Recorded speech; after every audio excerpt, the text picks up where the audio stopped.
దేవుని నామమునకు మహిమ కలుగును గాక. ప్రభునందు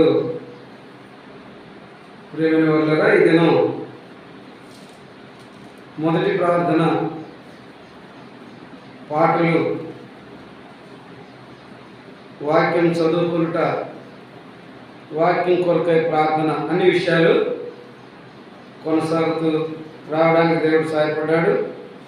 మనం చదువుకున్న భాగము కీర్తనల గ్రంథము 9వ అధ్యాయం 1-2 వచనాలు చదువుకున్నాం. ఈ భాగంలో మన పితరుడు ఈ విధంగా తెలియపరుస్తూ ఉన్నాడు. దేవుని సన్నిధి కలిగి, దేవుని ఎరిగి, దేవుడు చేసిన కార్యములను మరొక కృతజ్ఞులై ఉండేవారు ఈ విధముగా దేవుని స్తుతిస్తారు. అంతేగాని దేవుణ్ణి స్తుతించేవారు, ఆరాధించేవారు, ఆత్మతో సత్యముతో ఆరాధించేవారు రాయబడింది కదా అని పెదవులతో పలిగితే ఆయనకు మహిమ రాదు, అలాంటి వారికి మేలు లేదు. ఆ కృతజ్ఞత అన్నది, ఆ ఆత్మానుసారం అన్నది ఈ భాగంలో మన పితరుడు తను చేసిన పనిని బట్టి మనకు అర్థమవుతా ఉంది. ఏమంటున్నాడంటే, నా పూర్ణ హృదయంతో నేను యెహోవాను స్తుతిస్తాను, పూర్ణ హృదయంతో యెహోవాను స్తుతిస్తాను. చాలా విషయాల్లో మానవులమైన మన పట్ల దేవుని చిత్తం అదే. దేవుని చిత్తం అదే. ఏది? ప్రతి మనుషుడు దేవుని ఎరిగిన తర్వాత ఎలా దేవుణ్ణి స్తుతించాలా, ఏ విధంగా దేవుణ్ణి ఆరాధించాలా అన్న విషయం ఇక్కడ మనకు కనిపిస్తూ ఉంది. దేవుని చిత్తము అది అనడానికి నేను మత్తయి సువార్త 22వ అధ్యాయంలో 35వ వచనం నుంచి మనం చదువుకుందాం. మత్తయి సువార్త 22వ అధ్యాయము 35వ వచనం చదువుకుందాం. మళ్ళా ఇక్కడికి వద్దాం, ఈ మాటలను ధ్యానం చేద్దాం జాగ్రత్తగా. వారిలో ధర్మశాస్త్రోపదేశకుడు ఆయనను శోధిస్తూ, బోధకుడా, ధర్మశాస్త్రంలో ముఖ్యమైన ఆజ్ఞ ఏదని అడిగినప్పుడు అందుకు ఆయన నీ పూర్ణ హృదయముతోను, నీ పూర్ణ ఆత్మతోను, నీ పూర్ణ మనస్సుతోను నీ దేవుడైన ప్రభువును ప్రేమింపవలెనన్నది. చాలు, ఆగండి. వింటున్నారా? యేసు ప్రభు వారు ఈ భూమి మీద ఉన్న కాలంలో ధర్మోపదేశకులు, మతోపదేశకులు, ధర్మశాస్త్రోపదేశకులు, సద్దుకయ్యులు, పరిసయ్యులు అనేక మంది ఉండేవారు. యేసు ప్రభు వారు ఉన్న కాలంలో ఆయన్ను చాలామంది శోధిస్తూ అడిగేవారు. ప్రేమిస్తూ కాదు, శోధిస్తూ అడిగేవారు. వారి శోధనలకు తగినట్లుగా, వారి శోధనలకు ఎలాగ సమాధానం చెప్పాలనో ఆయన తెలుసు. కాబట్టి వారితో ఈ మాట మాట్లాడుతున్నాడు. ఏమని మాట్లాడుతున్నాడంటే, ధర్మశాస్త్రం అంతట్లో కూడా ప్రధానమైన ఆజ్ఞలు ఏవనగా, నీ పూర్ణ హృదయముతో, నీ పూర్ణ ఆత్మతో, నీ పూర్ణ మనసుతో నీ దేవుణ్ణి ప్రేమించాలి. వింటున్నారా? 3 విషయాలు అక్కడ చెప్తాడు. ఇక్కడ మనం చదువుకున్న భాగంలో నా పూర్ణ హృదయంతో నేను యెహోవాను స్తుతిస్తానని మరి మన పితరుడు, దేవుని జనుడు, దేవుని సన్నిధి కలిగి ఉండి చేస్తున్న ఈ యొక్క కార్యక్రమం, లేదా ఈ యొక్క ఆరాధన, లేదా ఈ యొక్క స్తుతి మాటలను బట్టి, ఈ కృతజ్ఞత కలిగిన మాటలను బట్టి దేవాది దేవునికి మహిమ కలుగును గాక. ఎవరు పూర్ణ హృదయంతో దేవుణ్ణి స్తుతించగలుగుతారు అంటే, ఎలాంటి వారు పూర్ణ హృదయంతో దేవుణ్ణి స్తుతించగలుగుతారు అంటే, ఒక మాటను సామెతల గ్రంథం 3వ అధ్యాయం 5వ వచనంలో చూస్తాం. సామెతల గ్రంథము 3వ అధ్యాయము 5వ వచనంలో చూస్తాము. నీ స్వబుద్ధిని ఆధారము చేసుకునక నీ పూర్ణ హృదయముతో యెహోవా యందు నమ్మిక ఉంచుము. చాలు, ఆయన అధికారమునకు ఒప్పుకొనుము. వింటున్నారా? ఎవరు పూర్ణ హృదయంతో దేవుని స్తుతించగలుగుతారు? మతం పెట్టిన వాళ్ళ కాదు, మతంలో దిగిన వాళ్ళ కాదు. ఎవరు?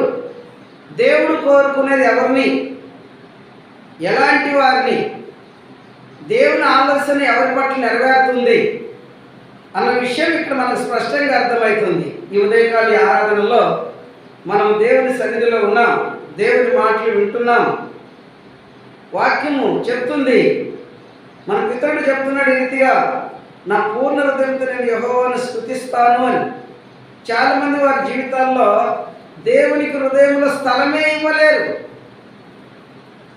మనం చూస్తాం కదా, సామెతలు, రోమీయులకు రాసిన పత్రిక, సామెతలు కాదండి, రోమీయులకు రాసిన పత్రిక 1వ అధ్యాయం 28వ వచనం, 1వ అధ్యాయం 28వ వచనం.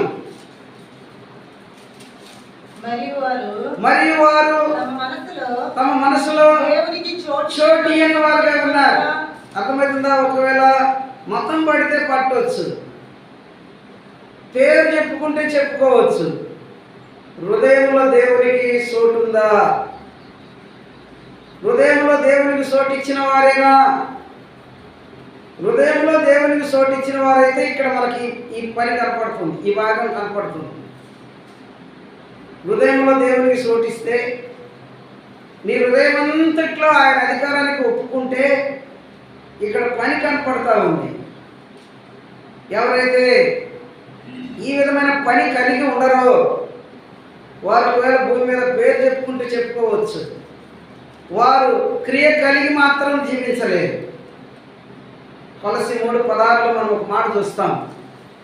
కొలసి 3:16లో చూడండి, అక్కడ కనీసం 3-4 లైన్లు రాసి ఉంటారు. పూర్ణ హృదయంతో దేవుని స్తుతించేవారు ఎలా ఉంటారు? అక్కడ మనకు సంగీతములతోనూ కీర్తనలతోనూ ఆత్మ సంబంధమైన పద్యములతోనూ ఒకరినొకడు బోధించుచు బుద్ధి చెప్పుచు కృపా సహితముగా ఎక్కడంట? మీ హృదయములలో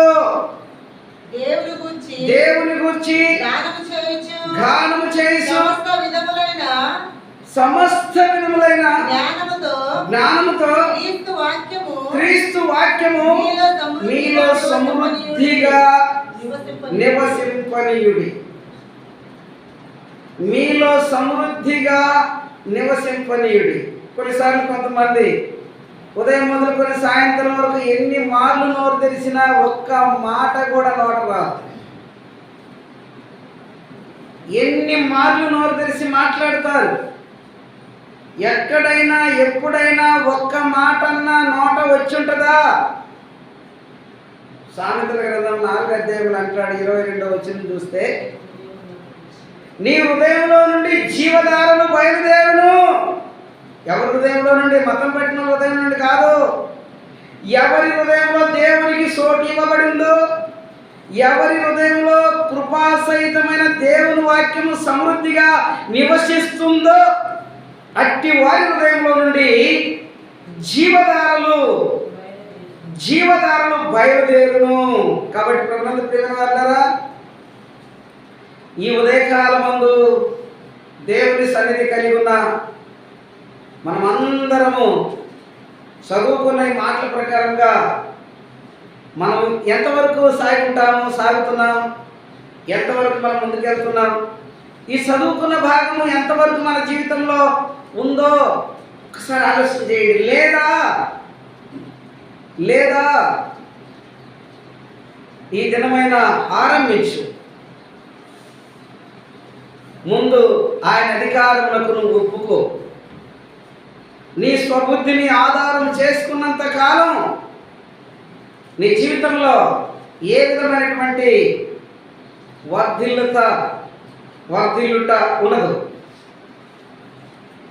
దేవుని వాక్యమును కృపాసహితమైన వాక్యమును నీ హృదయంలో, మీ హృదయంలో సమృద్ధిగా, సమృద్ధిగా, కొంచెంగా కాదు, ఆయన కొంచెం ఇచ్చేవాడు కాదుగా, సమృద్ధి కలుగు చేసేవాడు. వింటున్నారా? సమృద్ధి కలుగు చేసేవాడు.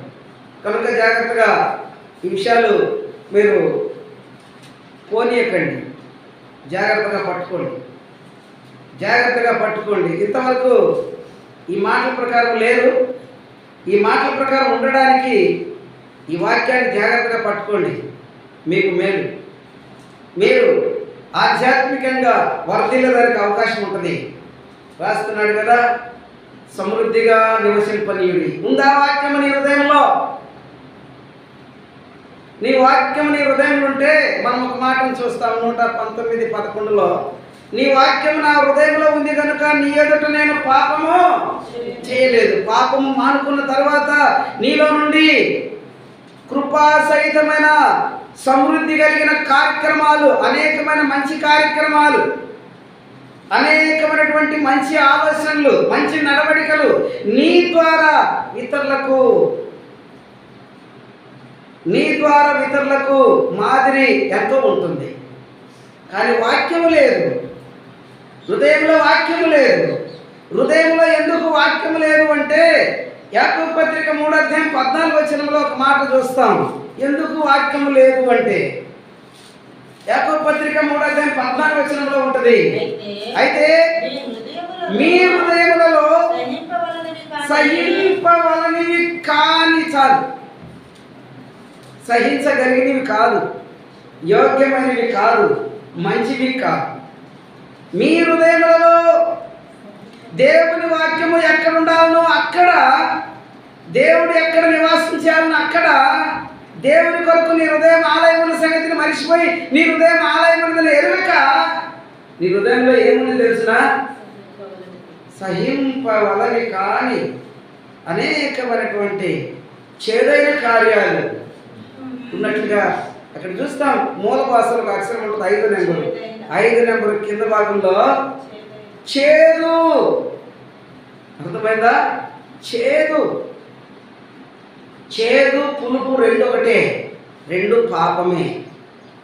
చేదైనా పులుపైనా రెండు ఒకటే, రెండు పాపమే. కాబట్టి ప్రభునందు ప్రియమైన వారులారా, చదువుకున్న భాగంలో దేవుని సన్నిధికి దేని కొరకు వస్తాం? దేవుడు చేసిన మేలులను మరవకుండా, దేవుడు చేసిన మేలులను బట్టి కృతజ్ఞులమై ఆయన సన్నిధిలో స్తుతించడానికి వస్తాం, ఆరాధించడానికి వస్తాం. ఎలా ఆరాధించాలి, ఎలా స్తుతించాలి మనం చూస్తూ ఉన్నాం. మనందరికీ తెలుసు, 10 మందిలో ఒకడు స్వస్థసిద్ధుడయ్యాడు. వెంటనే మరవకుండా తిరిగి వచ్చి దేవుని గొప్ప శబ్దంతో ఆయన పాదం మీద పడి స్తుతిస్తూ ఉన్నాడు. మీ అందరికీ తెలుసు కదా, 9 మంది ఏమయ్యారు? వెళ్ళిపోయారు. 9 మంది మర్చిపోయారు.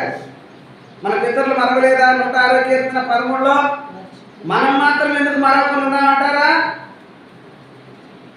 మరిసిన వారిని గూర్చి కొరింథీయులు చెప్పాడు పరిశుద్ధుడు పౌలు. 1 కొరింథీ 10:5-6 చెప్తాడు, వారిలో అనేకులు దేవునికి ఇష్టలుగా లేరు. మరి మనం ఉన్నామా?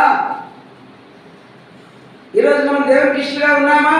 మన పితరులు దేవునికి ఇష్టలుగా లేరని చెప్పిన కారణం చేత, దేవునికి ఇష్టలుగా ఉండకపోయినందుచేత వారి పరిస్థితులు ఏమయ్యాయి? మరి మనం చదువుకున్న భాగం అర్థమవుతుందా? ఇప్పుడు రండి, మత్తయి సువార్త 22 మనం చదువుకున్నాం కదా, 36.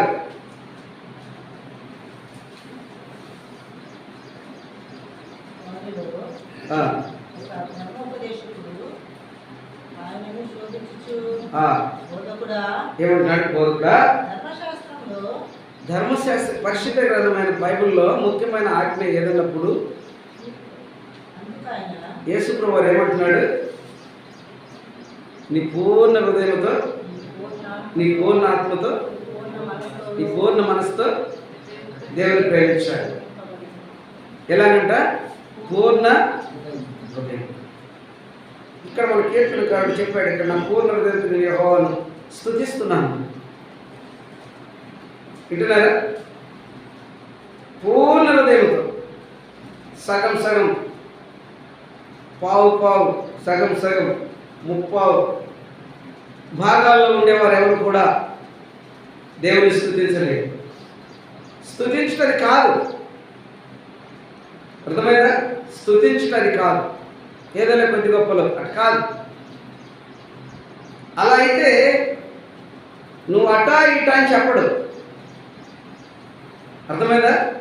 నువ్వు చల్లగానే ఉండు, ఎచ్చగానే ఉండు, మధ్యలో ఉండొద్దని చెప్పాడు. మధ్యలో ఉండటమే చేతలని కాడికి అంతో ఇంత ఏదో కొద్ది కొద్దిగా ఇలాంటివన్నీ అవి వద్దు. అవి బైబిల్ అంగీకరించదు. ఉన్న విషయాన్ని మీకు చెప్తున్నాను, అవన్నీ బైబిల్ అంగీకరించదు. దేవుని చిత్తం మీద ఇప్పుడు అక్కడ మనం మత్తయి సువార్త 22లో మనం చదువుకున్నాం. ఒకటి, పూర్ణ హృదయంతో దేవుని ప్రేమించాలి. రెండవది, పూర్ణ ఆత్మతో దేవుని ప్రేమించాలి. మూడవది, పూర్ణ మనసుతో దేవుణ్ణి ప్రేమించాలి. అర్థమవుతుందా? పూర్ణ హృదయం. మనం చదువుకున్న మాటలు మరి యాకోబు 1:3-14 చూస్తే హృదయం అనుకూలమైన పరిస్థితి లేదు. సాయంత్రం 3లో చూస్తే మానవుడు జీవితకాలం అంతా స్వబుద్ధిని ఆధారం చేసుకుని దేవుని అధికారానికి ఒప్పుకోవటం లేదు. అక్కడ స్పష్టంగా రాశాడు. ఏమని రాశాడు? నీ పూర్ణ హృదయంతో ఆయన అధికారానికి ఒప్పుకో. ఎక్కడ ఆయన అధికారానికి పూర్ణ హృదయంతో ఎక్కడ ఒప్పుకుంటారు? భూమి మీద ఏ విషయమైనా ఒప్పుకోగలుగుతారు, కానీ పూర్ణ హృదయంతో ఆయన మాటలు మాత్రం ఒప్పుకోలేదు. అదంతే, ఒప్పుకోలేదు. యేసు ప్రభు వారు చెప్తూ వచ్చాడు కొన్నిసార్లు కొన్ని విషయాలలో. అనేకులు ప్రయాసపడుతూ ఉన్నారు కానీ చేరేవారు కొందరే. ఐగుప్తు నుంచి కనాను చేరే లోపల చాలామంది ప్రయాసం ఉన్నది కానీ అందరూ చేరలేదు. అదే పరిస్థితి నేడు ఇంకా ఎక్కువ జరుగుతూ ఉంది. ప్రయాసం అయితే ఉంది కానీ ఫలం మాత్రం లేదు. విశ్వాసులు అయితే ఉన్నారు కానీ క్రియగలిగిన వారు లేదు. మరి ఇక్కడ చేరిన వారిలో మనం ఎంతమంది ఉన్నాం? వాక్య ప్రకారంగా ప్రయత్నం చేయండి, ప్రయాసపడండి, క్రియగలిగి జీవించండి, అంగీకరించేది ఆయన. ఒకటి, భూమి మీద బ్రతికిన కాలంలో విశ్వాసి అంటే ఎలా ఉంటుంది, ఎలా ఉంటారు అన్నది ఎరగండి. ముందు విశ్వాస జీవితాన్ని గుర్తించండి. అలా కాకుండా నేను కూడా అంటే కుదరదు. పూర్ణ హృదయంతో, పూర్ణ ఆత్మతో, పూర్ణ మనసుతో నీ ప్రభువును నువ్వు ప్రేమించాలి. ఆజ్ఞల్లో శ్రేష్టమైనది ధర్మశాస్త్రంలో మొదటిదని చెప్తున్నాడు. ఈ మాటలకు మనం దూరంగా జీవిస్తూ ఈ మాటల యొక్క ప్రస్తావనే మన జీవితంలో లేకుండా మనం జీవించి నేను కూడా విశ్వాసిని, దేవునికి స్తోత్రాలు అంటే కుదురుతుందా? కుదరదు. కాబట్టి ప్రధాన ప్రేమ వల్ల జాగ్రత్తగా ఈ విషయాన్ని గుర్తించాలి. ఎవరైనా సరే చెప్పేవారు కావచ్చు, వినేవారు కావచ్చు, ఆయన అధికారులకు పూర్ణ రీతిగా నువ్వు లోపడాలి. అప్పుడే నీ హృదయం దాన్ని స్తుతించగలుగుతావు. అప్పుడే నీవు ఆత్మ కలిగి ఉంటావు. దేవుడిచ్చి ఆత్మను పోగొట్టుకోకుండా ఆత్మను కలిగి ఉంటావు. అప్పుడే నీ మనసులో ఇక లోకానికి, పాపానికి, చెడుకు స్థలం లేకుండా నీవు ఆయన అధికారం కలిగి ఆయన అధికారానికి ఒప్పుకున్నవాడివై ఆయన ఆలోచన ప్రకారం నడుస్తావు. యేసు ప్రభువు ఒక దినాన సముద్ర తీరం దగ్గర ఉన్నాడు. అక్కడ సీమోను ఏం చేస్తున్నాడు తెలిసిన? దోణి కడుక్కుంటున్నాడు. బయటకు వచ్చి సీమోను పేతురు లేక పనులేంటి? సీమోను లేరు కాకుండా ఇంకా ఉన్నారు. ఆయన అక్కడ అతను అడిగాడు, దోణి ఇస్తావా అని. ఇచ్చాడు. దోణి ఇచ్చిన తర్వాత దోణిలో కూర్చున్నాడు. కూర్చొని ఏం చెప్పాడు? లోపలికి నడిపించమన్నాడు. ఆయన ఊరుకోడు. నీలోనికి వస్తే ఆయన మౌనంగా ఉన్నాడు. ఆయన నీలో నిద్రపోయేవాడు కాదు. ఆయన నీలో నిద్రపోడు. నీ ద్వారా పని జరిగిస్తాడు. నీ ద్వారా పని చేసుకుంటాడు. ఆయన లోపలికి నడిపించమన్నాడు. ఆయన పని చెప్తాడు. వాక్యం నా హృదయంలో ఉందని చాలామంది అనుకుంటారు.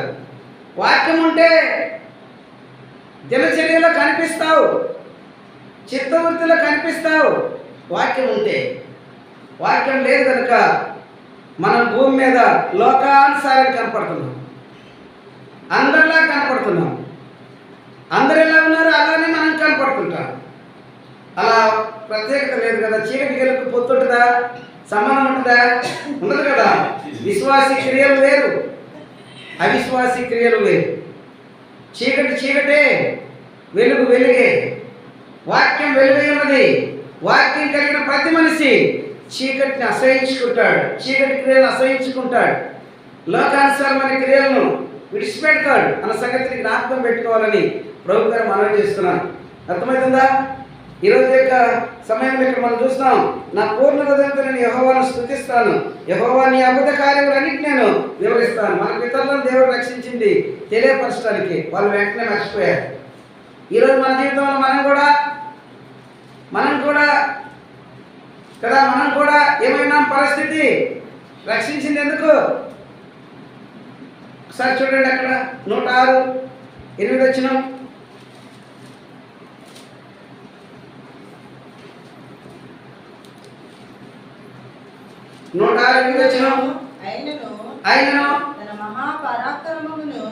ఆయనను తన మహాపరాక్రమమును ప్రసిద్ధి చేయుటకై ఆయన వారిని రక్షించెను. ఈరోజు నిన్ను రక్షించింది కూడా ఇక్కడ అన్నాడే, యెహోవా నీ అద్భుత కార్యములన్నిటిని నేను వివరిస్తాను. వారు వివరించారా? 13లో వెంటనే మర్చిపోయారు. మన పరిస్థితి కూడా అదే. వివరిస్తానని చెప్పిన మాట కొంత సమయంలోనే, బయటికి పోయిన తక్షణమే, సాయంత్రమయ్యే లోపల మర్చిపోతుంది. అర్థమవుతుందా? కొలసీలో చెప్పిన మాట అద్భుతం కదా. కృపాసహితమైనటువంటి వాక్యమును మీ హృదయంలో సమృద్ధిగా నివసింపనీయుడి. మర్చిపోవడం కాదు, నివసింపనీయుడి. వాక్యాన్ని, కృపాసహితమైన వాక్యాన్ని మీ హృదయంలో నివసిస్తే చేదుకి అవకాశం ఉండదు. మర్చిపోయాను ఉండదు. ఆయన మర్చేవాడు కాదుగా. ఆయన నీలో ఉంటే నువ్వు మరవు. ఆయన లేడు కాబట్టి నువ్వు మర్చిపోతున్నావు. ఏం చేయాలో ఏం చేయకూడదో నీకు అర్థం కావట్లేదు. ఆయన మరవని దేవుడు. ఆయన నీలో ఉంటే నువ్వు కూడా మరవు. అన్ని చేస్తావు, మేలు చేస్తావు, మేలైంది చేస్తావు. నీ పూర్ణ హృదయంతో దేవుని స్తుతిస్తావు, నీ పూర్ణాత్మతో దేవుని స్తుతిస్తావు, నీ పూర్ణ మనసు దేవుని స్తుతిస్తావు. ఇక నీ ఆలోచన, నీ స్వబుద్ధి, నీ ఇష్టం ఉండదు. ఇక ఆయన అధికారానికి ఒప్పుకోకపోతే పూర్ణ ఆత్మ లేదు, పూర్ణ హృదయం లేదు, పూర్ణ ఆత్మ లేదు, పూర్ణ మనసు లేదు. స్వయిష్టం. ఆయన సంగతి ఆదివారం చూసుకోవచ్చు. వారమంతా నా ఇష్టం. ఇలాంటి జీవితాలు యోగ్యమైనవి కావని ప్రభు పేరు మనవి చేస్తున్నాను. కాబట్టి ప్రభువుని ప్రేమ వాళ్ళారా, ఎవరు కూడా ఈ ఉదయకాలం దేవుని సన్నిధికి ఆరాధించడానికి వచ్చినటువంటి వారమైన మనం రాయబడిన మాటల ప్రకారంగా నా పూర్ణ హృదయంతో నేను యెహోవాను స్తుతిస్తాను. చాలా మంది జీవితాల్లో వారి హృదయం ముందు స్థిరమైన స్థితి లేని వారు చాలా మంది మన పితరులు కనపడ్డారు. ఈరోజు మనం కూడా కనిపిస్తూ ఉంటాం. చదవండి 75:36. మన పితరులు కనపడ్డారని మనం కూడా అనేక పర్యాయాలు మనలో అనేకులు కనిపిస్తూ ఉంటారు.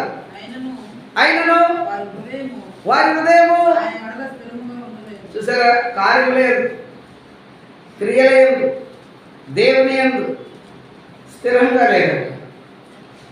అంటే అస్థిరమైన పరిస్థితి. అస్థిరమైనది ఏది మంచిది కాదు, ఏది క్షేమము కాదు. అయినను వారి హృదయం ఆయన ఎడల స్థిరంగా ఉండలేదు. ఆయన కోరుకుంటుంది ఆయన ఎడల స్థిరంగా ఉండాలి. వారు స్థిరమైన మనసుతో లేరు, స్థిర హృదయంతో లేరు, స్థిరమైన ఆత్మచేత లేరు. వాక్యమే చెప్పదు తెలుసు. ఎఫెసీ 5:19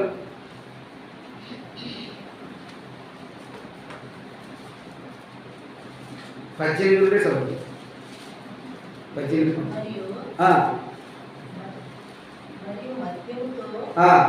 భయభక్తులై ఉండకుడి. ఆ, దానిలో ఆ, హృదయాపం కలదు. ఆ.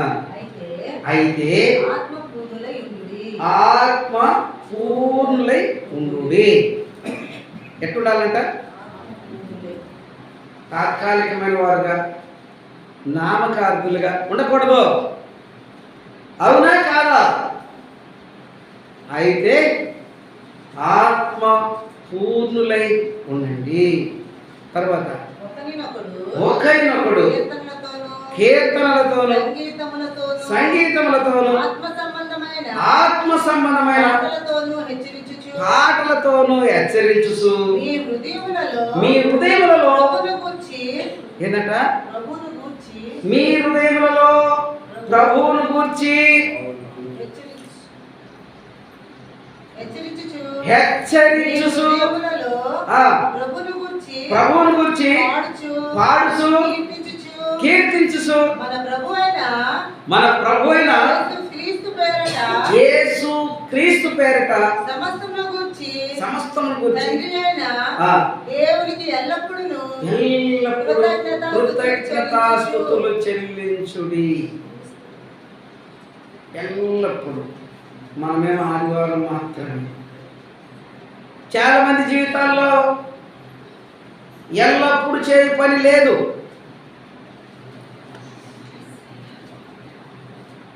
ఒక్కరితో ఒక్కరినొకడు ఆత్మ సంబంధమైన పాటలతో లేక పద్యములతో కీర్తించుసు కదా, కీర్తించుసు. తర్వాత సంగీతములతో పాటలతో హెచ్చరించుసు మీ హృదయములలో ప్రభువును గూర్చి. ఒకసారి ఆలోచన చేయండి. మీరు అక్కడక్కడ కూర్చుంటుంటారు, అప్పుడప్పుడు ఈ పని చేస్తున్నారా? వారంలో విన్న వాక్యాన్ని గురించి మాట్లాడటం కానీ, లేక మీరు ప్రార్థన చేసిన తర్వాత దేవుడు మీకు ఏదైనా తెలియపరిచిన మాటలు కానీ, లేక నీవు తీర్మానం చేశావే, నిర్ణయం చేశావే, అట్టి నిర్ణయాన్ని కూర్చున్న తర్వాత దేవుడు చేసే కార్యాలు ఇక్కడ అన్నాడు కదా, అయ్యా నీ అద్భుతాలు నేను వివరిస్తాను అని. ఎప్పుడైనా పాడే విషయం కావచ్చు, క్రియలు చేసే విషయం కావచ్చు, జీవితంలో దేవుడు చేస్తూ వస్తున్న ప్రతి మేలు ఉపకారాల్లో కావచ్చు. వింటున్నారా? కాబట్టి జాగ్రత్తగా